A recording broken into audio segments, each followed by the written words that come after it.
Assalamualaikum warahmatullahi wabarakatuh. Halo semuanya. Perkenalkan, nama saya Devia Maharani. Saya dari kelas 3A jurusan Pendidikan Bahasa Inggris.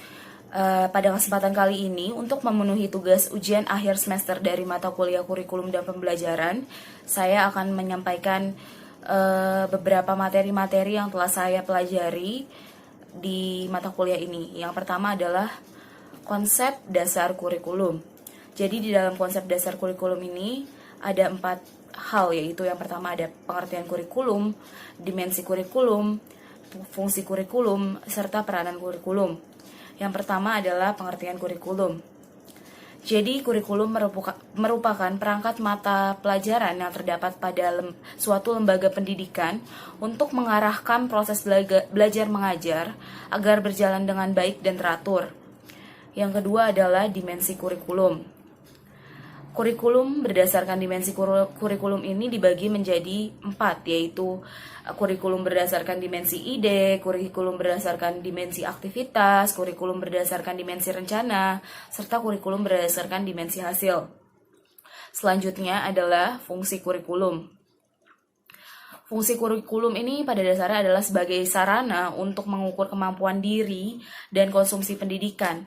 Dan dalam pendidikan, kurikulum memiliki beberapa fungsi yang sangat penting, yaitu fungsi penyesuaian, fungsi integrasi, fungsi diferensiasi, fungsi persiapan, fungsi pemilihan, serta fungsi diagnostik.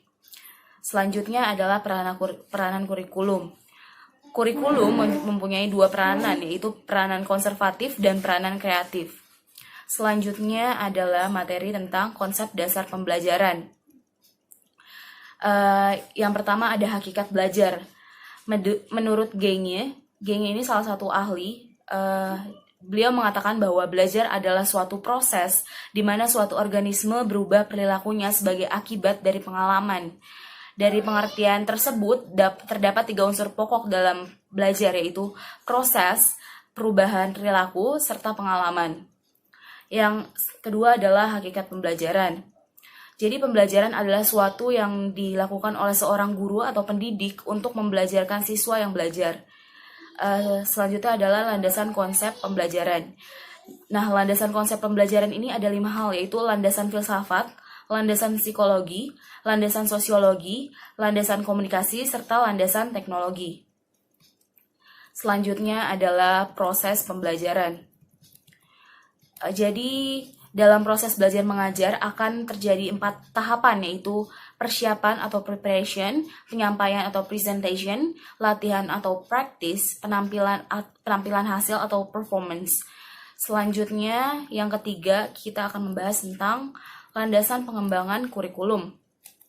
Di dalam kurikulum, agar proses dalam pengembangan kurikulum lebih terarah dan kokoh, maka perlu adanya beberapa landasan untuk mengembangkannya, yaitu landasan filosofis, landasan psikologis, landasan sosiologis, lalu landasan teknologis. Selanjutnya adalah komponen-komponen kurikulum. Jadi kurikulum merupakan suatu sistem yang mempunyai komponen-komponen tertentu.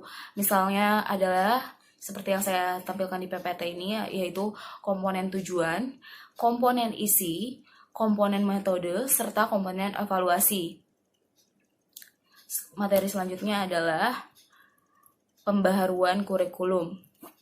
Jadi pembaharuan atau inovasi kurikulum ini adalah suatu gagasan atau praktek kurikulum baru dengan mengadopsi bagian-bagian yang potensial dari kurikulum tersebut dengan tujuan memecahkan masalah atau mencapai tujuan tertentu. Pembaruan kurikulum yang terjadi di Indonesia ini terdapat pada PowerPoint yang saya tampilkan di sini. Selanjutnya adalah Selanjutnya adalah inovasi pembelajaran. Jadi secara sederhana, inovasi ini adalah perubahan ke arah baru. Dan perubahan tersebut menimbulkan beberapa hasil. Yang pertama ada hasil dari inovasi kurikulum, contohnya yaitu kurikulum muatan lokal, pendidikan sistem ganda, broad-based kurikulum berbasis kompetensi, KTSP, dan kurikulum 2013. Selanjutnya adalah hasil inovasi pembelajaran.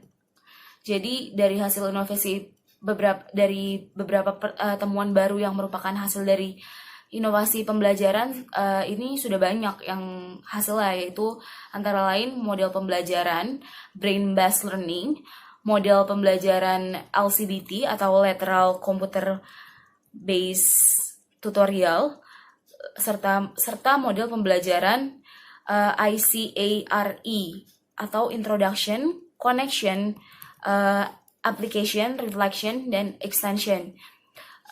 Saya rasa itu semua yang saya bisa sampaikan pada kesempatan kali ini. Saya harap penjelasan saya sampaikan dengan jelas. Yang menonton bisa mengerti apa yang saya sampaikan. Sekian dari saya. Wassalamualaikum warahmatullahi wabarakatuh.